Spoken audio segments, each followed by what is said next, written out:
I'm a YouTuber and professional video editor with years of experience. Here's how to edit videos that go viral and make you a ton of money in the process. Start, you'll obviously need a video idea, script, and voiceover, depending on the type of video you want to create. I'll assume you have that already, which means now we have to gather a bunch of footage to edit with. A-roll and B-roll. A-roll is just footage where the voiceover is inside the video.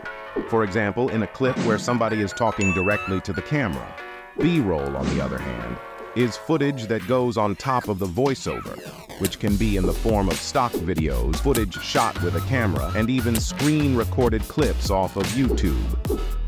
A good rule of thumb is to gather enough A-roll to last the whole video, and at the same time, get enough B-roll to cover the whole length of the video 2-4 times over. Maybe it seems overkill to you, but trust me, you can never have too much B-roll. Depending on the type of video you're making, you'll get your B-roll in a variety of different ways. For example, on my gaming channel, most of the B-roll that I use is directly taken from the game and just screen recorded. If your video is more cinematic, you might want to go out and film some stuff. And really, you just have to get creative with this. Maybe if you're editing for somebody else, they've already given you stuff, which is great. If you end up not having enough B-roll though, stock footage is great to fill the gaps. And lucky for you, stock footage is actually really easy to find on the internet. Many times it's even free. Artlist.io, Envato Elements, and Storyblocks are some of the most popular paid solutions. However, some people can't or won't pay for stuff like this, and I understand that, so I just recommend you use Pexels.com in that case.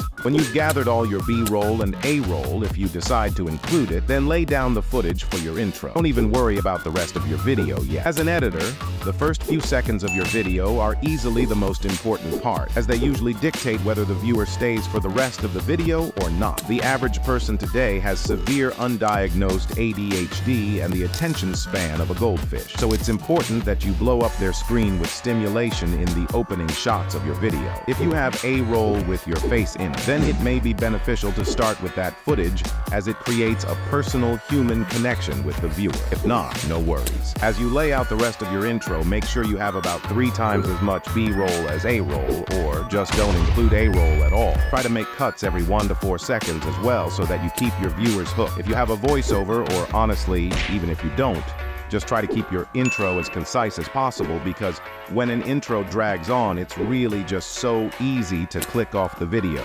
Also, don't worry about crazy visual effects or motion graphics quite yet. As for now, we just want a rough edit to work with. When you've got your intro laid out, place the rest of your footage across the entire video. Once again, if you have A-roll, make sure you're including about 3 times as much B-roll as you have. It's really boring just to look at your face the whole time, no matter how attractive you are. Believe me, I know you are. No need to go as crazy as you did in the intro, but still try to keep your cuts quick and try not to lose the viewer. This especially applies if you have a voiceover in your video. A half-second pause in between 2 parts of a voiceover may not seem like much, but when you have it throughout an entire video, it becomes definite. If you have 2 parts of a voiceover back-to-back and they sound rough, literally just overlap them like this on 2 separate audio tracks, and it'll sound really smooth. When you get to the outro, just like the intro, make sure it doesn't drag out, or your retention graph will have a ton of viewers dropping off in the last 15 seconds. Either keep your outro short and simple, or just don't include one at all. Just make sure you leave at least 5 seconds for an end.